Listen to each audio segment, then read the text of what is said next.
Going on, everybody? Thank you so much for joining us, taking a little time out of your Wednesday afternoon or Wednesday evening for those on the East Coast.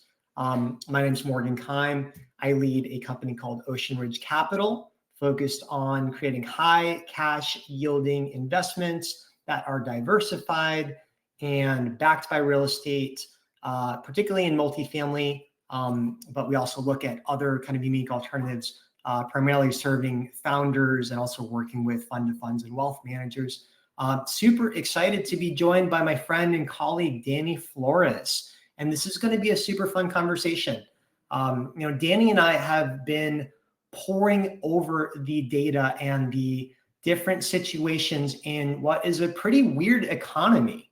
And so we're really trying to dig in and understand, with all the different things that are happening, where is the economy going? And particularly, where is mobile home and multifamily housing going into 2026? Not just that, but how do the smartest investors and the smartest capital allocators look at those kinds of opportunities? So maybe before we jump in, Danny, why don't you give a little bit about your background and who you are, and then I'll frame up what we're going to talk about.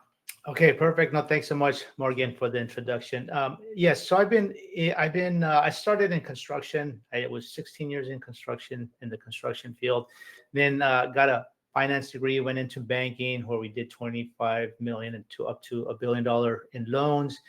And then I started buying multifamily about 25 years ago. So I've seen the cycles come and go. In 25 years, I've seen them more than once. Started with one building, 4-unit, and kind of built it up. And I've been able to get in there and actually do many acquisitions, and we've done 18 exits, and we've done well. A lot of it was my money and some of it with investors as well.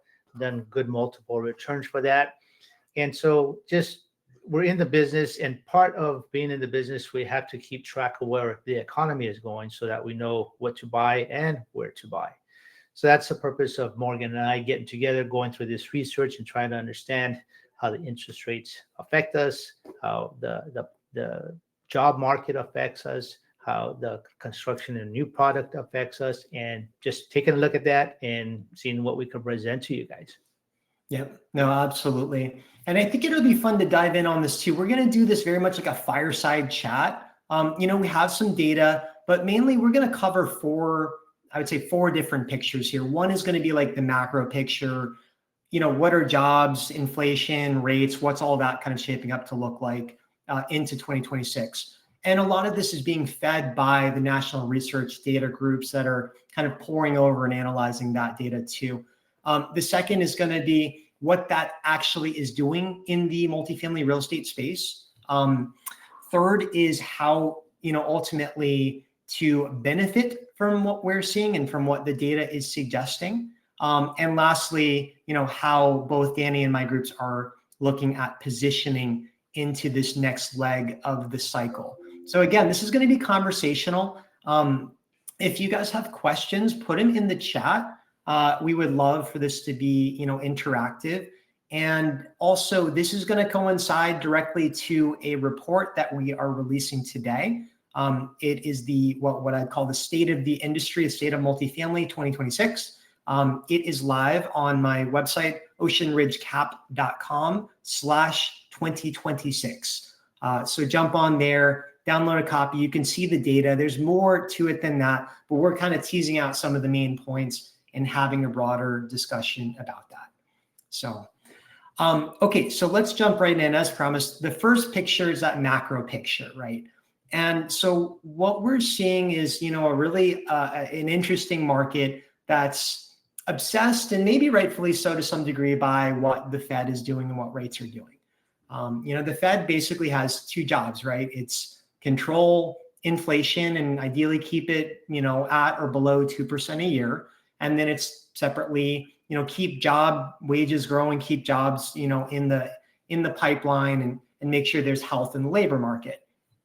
And so when we look at the data, now we have to go back a month or a month and a half or so based on the recent government shutdown. But what is there right now suggests that inflation is still running a little bit hot, 3% year over year. That's higher than their 2% target, but it's a lot better than it has been the last several years.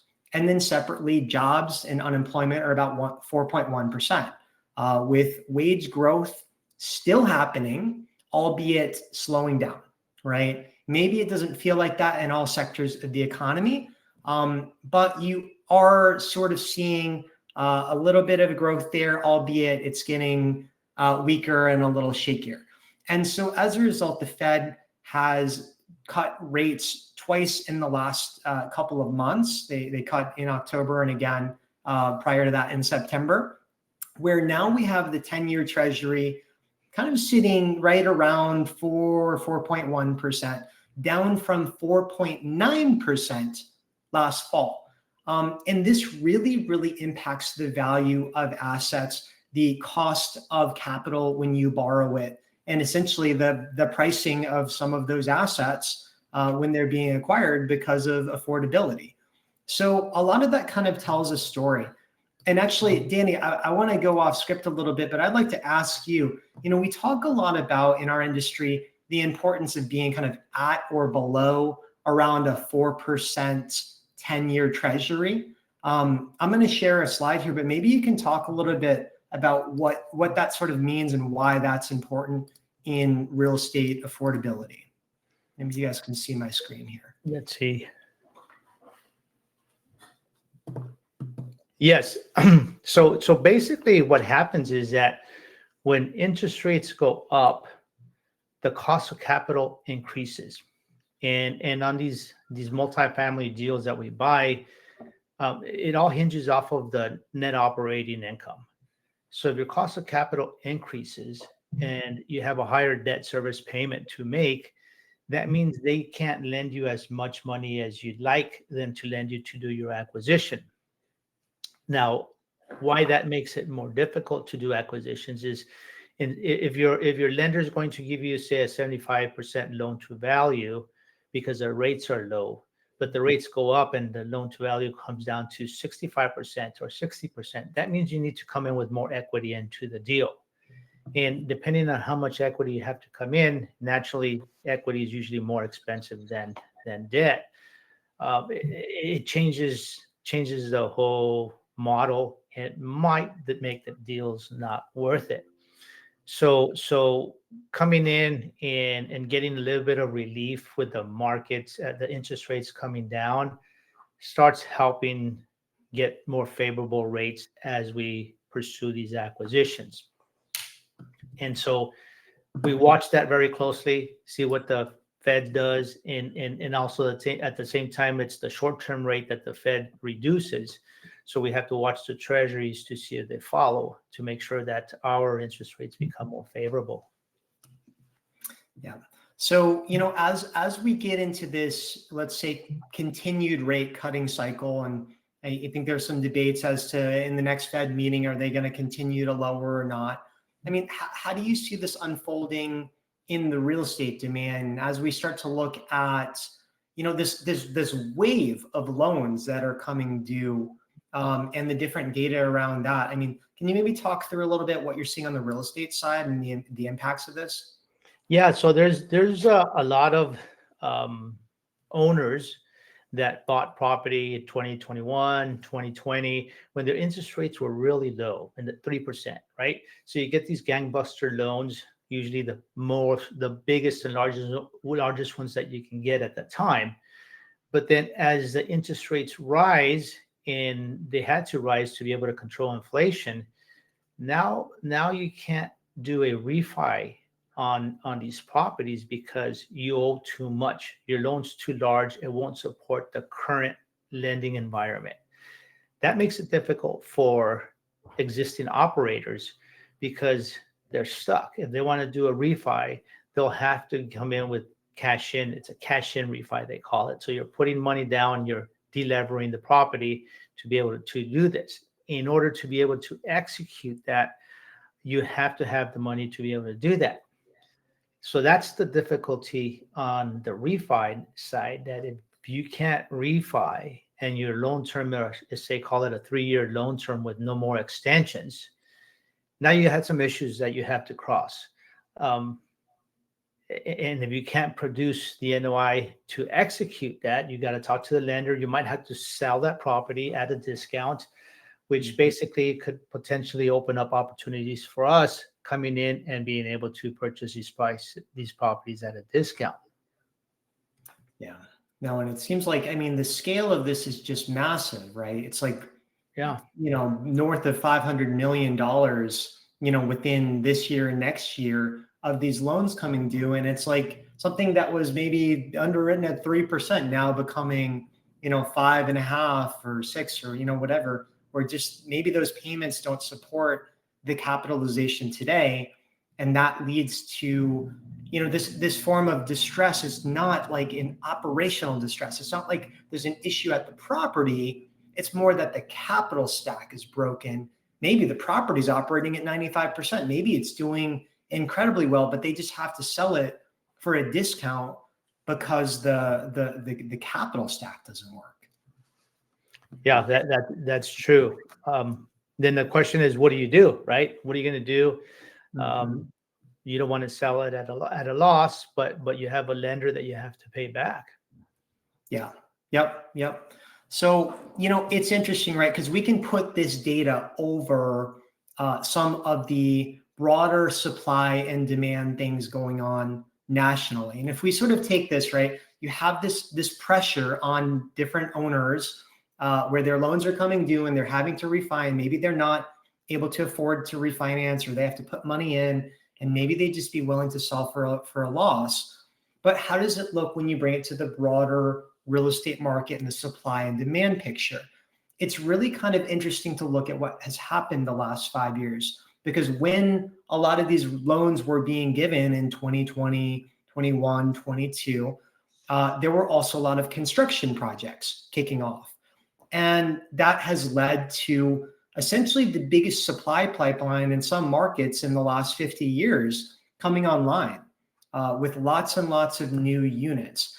2024, I believe it was, saw just record 425,000 new units come online. So there's this big wave of supply that just came into the market. And you would think it might be game over. That's it. It's flooded. It's going to take years. But the reality of it is tenant demand is actually receiving that supply and pretty quickly absorbing it. Now, this varies by location. Real estate's a highly locational kind of thing. But some places, especially those that, that have high demand, are generally taking those units in, and they're starting to really bring that supply into check and getting into sort of normalized vacancies. But this is where it gets really interesting. When you look at the new supply that's being started today, you have housing starts that are down like more than 40% from what they were a year ago. That means 40% less projects being started today. But there's nothing wrong with the demand side of the equation. People are actively already renting these properties that are in the supply pipeline today. What's going to happen if that demand stays even somewhat consistent 2 or 3 years out? There's not going to be supply to be absorbed. And that's the kind of thing that can create some really unique rent squeezes, some really, really unique rent growth opportunities. So you have this picture now where on the one hand, there's financial distress from loans coming due. On another, you have sort of record supply that has come online. We're past the peak of that supply being delivered in most markets. You have tenant demand that's strong. And by the way, even if we go into recession, there are parts of multifamily that tend to be very strong, even in recessions. Unfortunately speaking, some people can't make the payments on their houses and they end up having to rent. And it actually strengthens some parts of multifamily housing. So you have sort of a recession resilient, particularly in like the Class B sort of workforce housing area. And then you have a lot less supply coming online for the next foreseeable future. And it's a very interesting series of different things right at a moment where rates are coming down and things are getting more affordable to buy. That's our inflection point.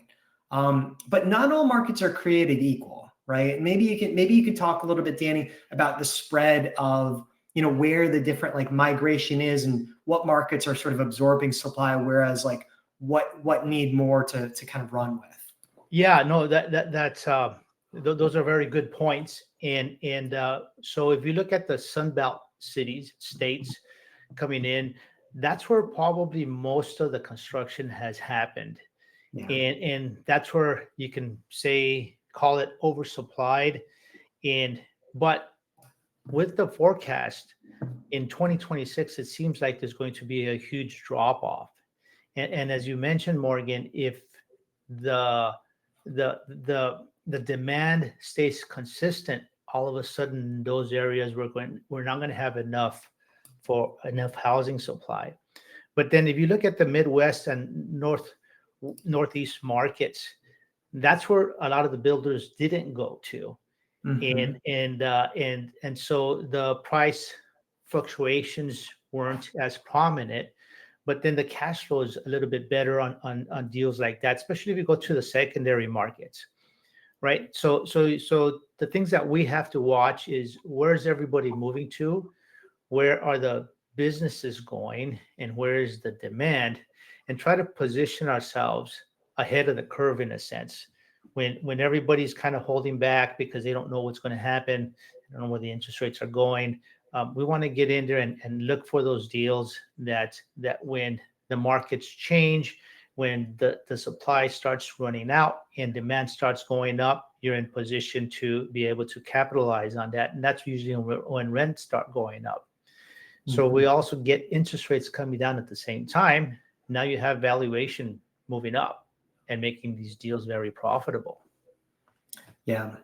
I also want to address too, as you're saying it, some of the nuance around what this looks like on a volume basis, right? And this is this chart that's on the screen here is basically showing a shift. It dropped off. Your chart dropped off. Whoops, let me put that back on. Sorry, guys. Okay.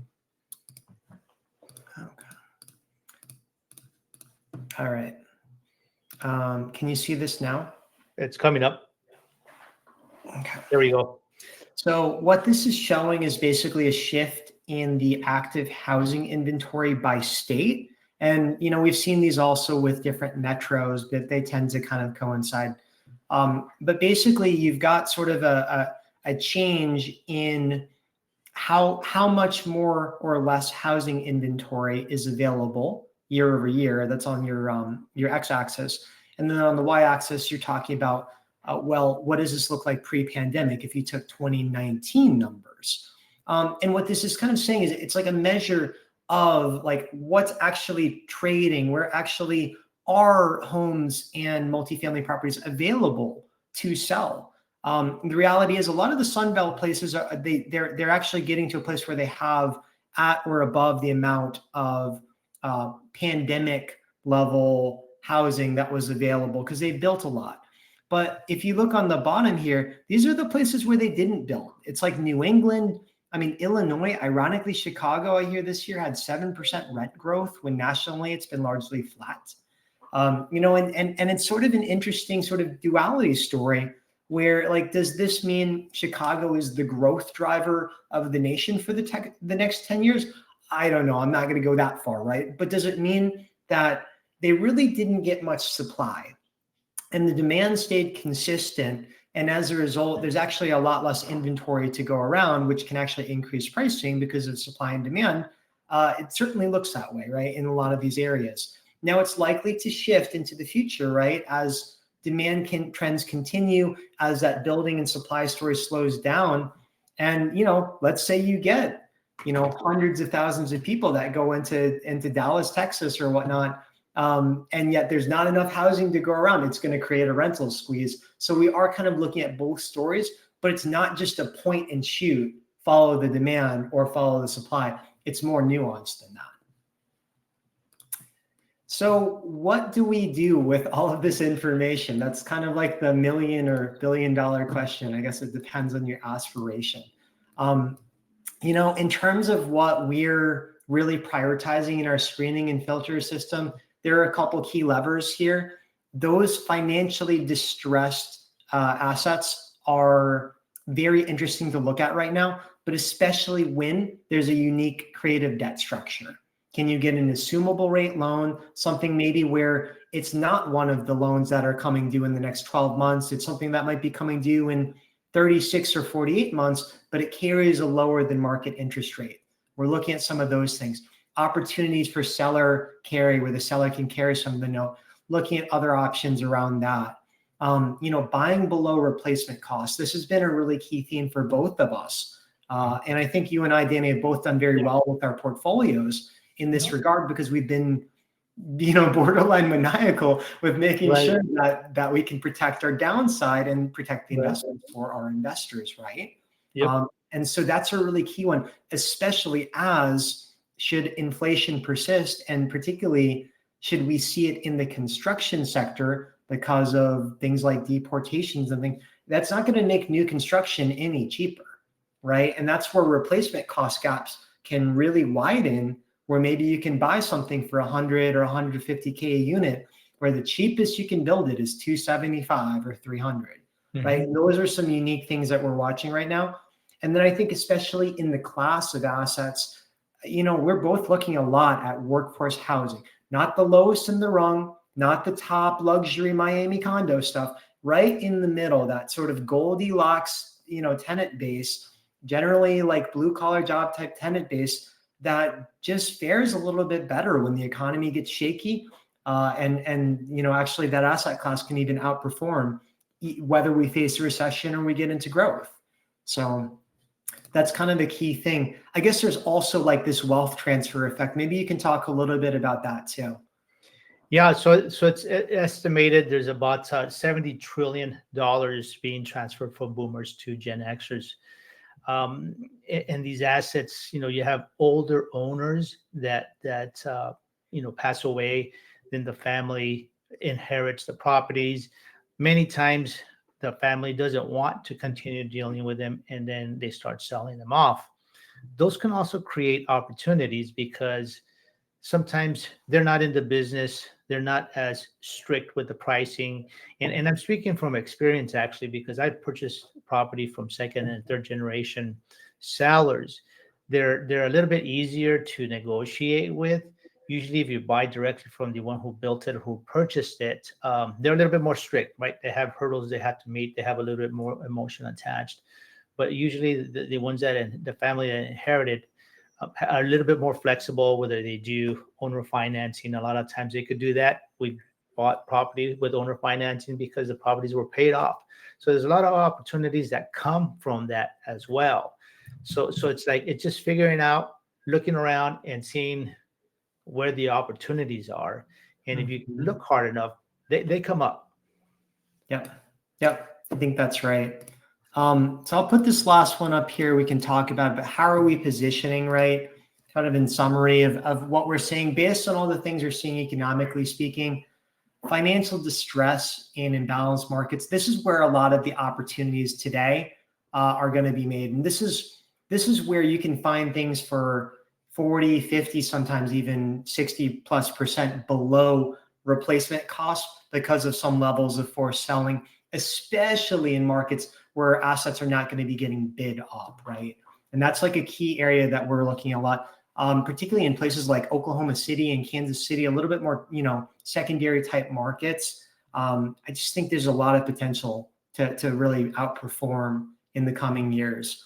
Second being smart financing options and finding ways of doing that. And then last, as mentioned before, right, Class B being kind of a key area, not the lowest on the rung of low income housing, not the luxury stuff either, kind of right in between, because frankly, it's irreplaceable right now. You cannot build new Class B or C housing because the costs just don't permit that to happen. So there's a really clear edge about all of those things.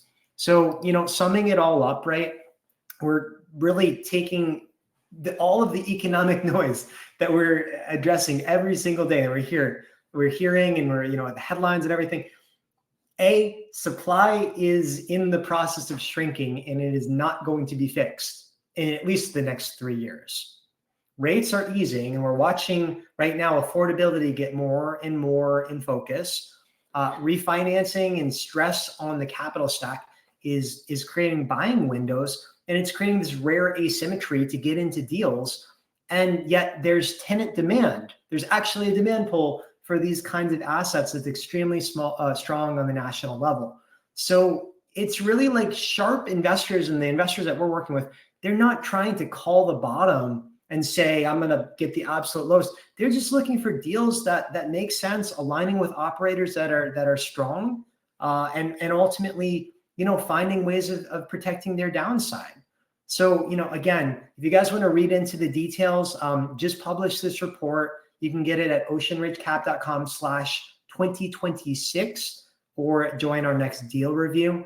But in general, like we were saying before, Danny and I have been on both sides of the cycle. We've seen them come and go.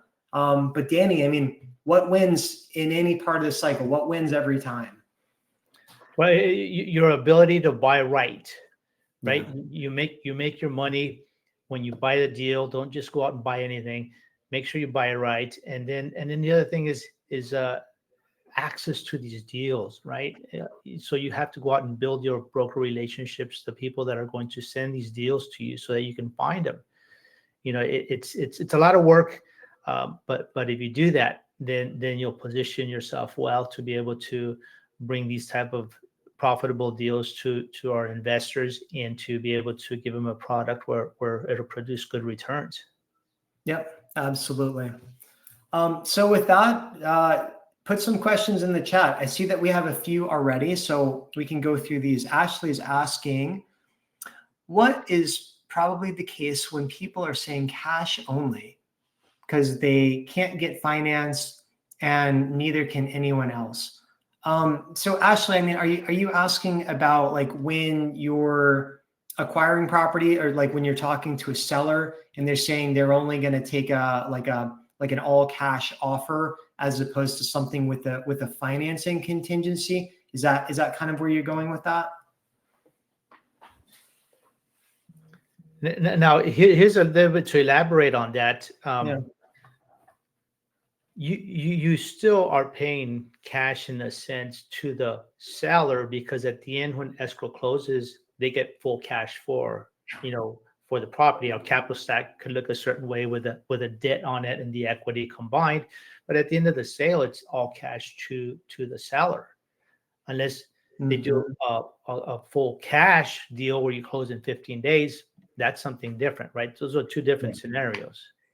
Yeah, I think what maybe where this question is going, it's like we've seen a shift in the seller behavior here, where a lot of times it used to be put a ton of money down on day one, or come in with guns blazing because the market was so hot. We've gotten to a relative inflection point where those kind of terms aren't really as actively marketed anymore. Maybe in the hottest markets. I don't know, Danny. Are you seeing much of that on the ground in like some of the hotter markets? A little bit. I see it. Yeah. Very few times in larger acquisitions and more of Class A sales, because that's where a lot of the demand is, because the builders built these buildings. Right. They don't cash flow. They have loans that they have to pay. So those are being sold at a discount. And as a matter of fact, in some areas, the sale volume is more than half of the new buildings being producing that. So if there's a little bit of competition, then there is going to be some hard money down. I don't see $1 million hard right now, but I hear of maybe 500,000, and in the smaller buildings, maybe a couple 100,000. So it's not crazy like before, but you see it a little bit, not much anymore though. Yeah, and we're talking a couple 100,000 on a $5 to $15 million purchase, right? So it's not, relatively speaking, it's not a huge amount of money. No. Now here's another question around: is there an option to do a short sale if the property isn't valued as high as the note is? What does that look like in multifamily as opposed to when it happens in single family residences? How have you seen that, Danny? So I have seen deals come up that let's just say, as an example, it's a $45 million deal that was purchased. So there's maybe 15 million of equity, and there's a $30 million loan. And I've seen lenders go out because they're taking the property back, and maybe they're selling it for 27, $25 million. So even the lender is basically taking a haircut on that. So I do see them from time to time. A lot of the times, when we see these properties coming to market right now, are usually the bad properties in bad areas. So Yeah. that tells you why they're in trouble. They're having trouble leasing. Maybe occupancy is like 68%. And those are the deals that you have to be really careful not going in there and buying them, because if you're buying into a rough neighborhood, you're going to have the same issues the previous owner had. And you Mhm. just don't want to deal with that. Yeah, yeah, that makes sense. Here's another question, and guys, if you have any other questions, drop them in the chat here. So this one says, I see Grant Cardone recently buying his assets all cash. Do you think it's best to buy cash when we're in the painful part of the cycle, or still use debt? And separately, how does that affect investor returns? Now, I know, Danny, in the last cycle, you actually did a lot of debt pay down on your assets, but I'm curious, I mean, how do you think about this one? Yeah, so the last cycle with 2007, 2010, a lot of it was concentrated on single family homes, but because I'm conservative and I was afraid on all our apartment buildings, I started aggressively paying down debt just to be able to weather the storm in case if something happened. Luckily for us, nothing happened, and we were okay.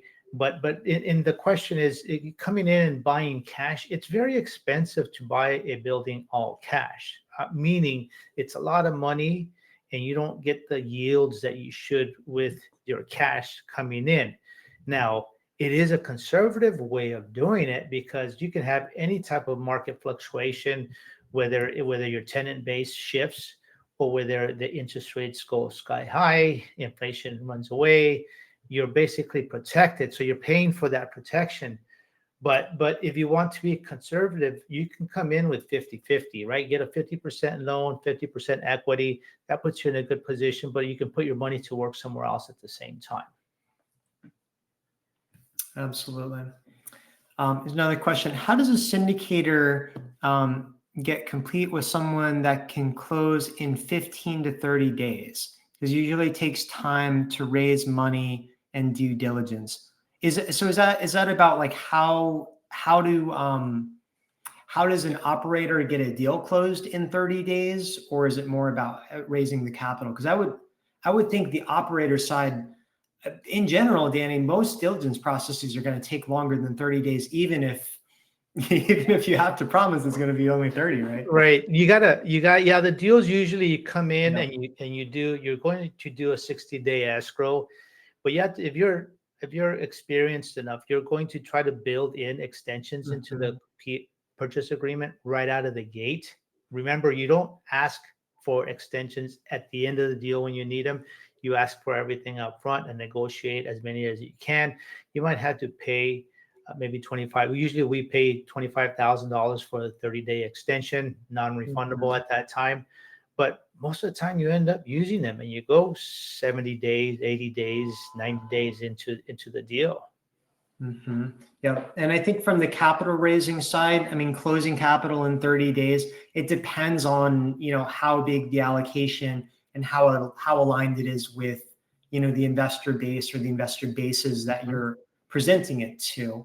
Correct. In general, if it's a smaller allocation, I mean, we had one last week we looked at, and it was a dozen conversations, and we were able to raise the $500K allocated to that deal, right? But if it's several $1 million, you might need to look at it and say, well, maybe some of this can be raised by, our investor base. Some of it actually goes to fund-to-fund partners, wealth manager partners, or some of the other groups that we work with that are looking for credible operators, diligent underwriting, strong deal flow, broker relationships, property management locally, and a lot of those services that come with a best-in-class investment approach, right?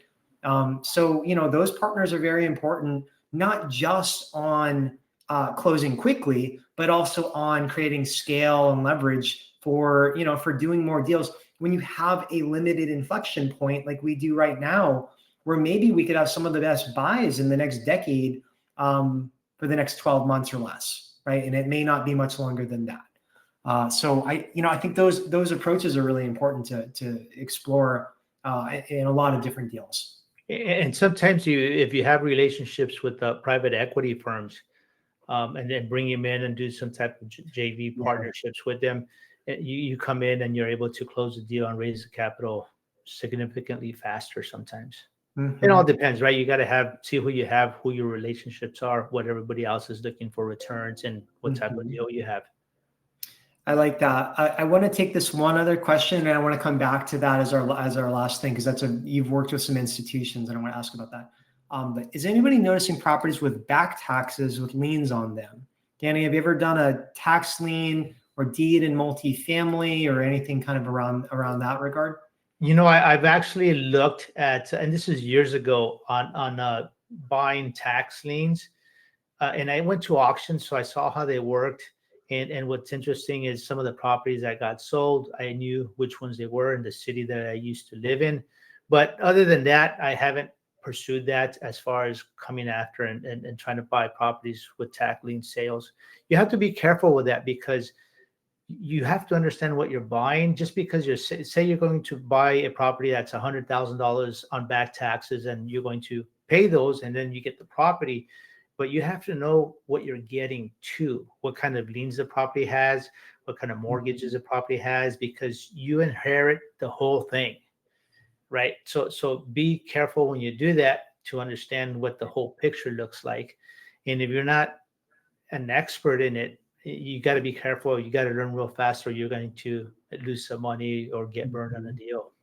Yeah, I would say too, from my own experience, I mean, I've seen a good number of tax lien and foreclosures in the smaller multifamily category. But once you get larger product, it tends to be a lot more lender type issues than it is tax type issues, where, the lender's having to accelerate some, closure of that, or, before the business plan or the sponsor wasn't able to do what they needed to do. That's where we're seeing a lot of opportunities. And to elaborate on that real quick, most of the lenders have reserves for taxes and insurance. Yeah. So I don't really see that being an issue in the larger buildings because of that. Yep. I think that's right. So last question here, and then we'll wrap up. Danny, you've worked with some institutions in the past, and I know you've raised, probably in the tens of millions, pretty big, substantial money from some large institutional equity partners. How do you see the institutions positioning to take advantage of this part of the cycle, and how do you think they're going to participate in 2026? So with the relationships that I have, they're looking for, the biggest notice or shift that I see is they want newer product. They want, say, 2000 and newer is one. Now, what's tricky with them is they have certain hurdles they have to meet, and they're usually all IRR driven. So when you go to a newer product, a lot of times your IRR is a little bit lower. You're buying a better product, you're buying a newer product, you have less maintenance, you have higher demand because it's nicer sometimes, depending on where it's at. So that's all relative. But if you can find a product that has the hurdles that they're looking for, they would invest, because they have a lot of money they have to invest and to use, especially because the last 2 or 3 years has been slow. Inventory, there has been a lot of inventory because a lot of sellers don't want to sell because of the interest rates and the price fluctuations. But if you find them, they come in and they'll come in and partner with you, and you can get a lot done with them. Now, naturally, you give up some control rights in case if you mess up, they come in and they'll take over that. But as long as you do a good job and you have a good relationship with them, I haven't seen a problem with them at all. Yeah. No, that's super helpful. So it sounds like newer products has to be at a certain threshold, but it might be lower with a lot of private higher net worth investors are receiving for, maybe an older Class B product with a little bit of value add. That might come with a little bit higher risk profile. It depends how you buy it, I guess. But institutions are going to be a little more risk averse, accept a lower return for that, and have a little more control around it. Is that right? Yeah, exactly. And being able to just acquire portfolios and keep growing is what they try to do. But they're very careful. So you get to know who your investors are. You get to know their appetite. So when you see a deal, you kind of know who you're going to call and present the deal to. Yeah, absolutely. Well, guys, we'll wrap it up here, but thank you everyone for asking questions, for giving us your time. Danny, such a pleasure as always to have these kind of conversations. For anyone who wants to dig into Danny and his background, it's Danny Flores, Prime Capital Investments. I am Morgan Keim of Ocean Ridge Capital, and we look forward to seeing you on the next one. Very good. Thanks, Morgan. Thanks, Danny.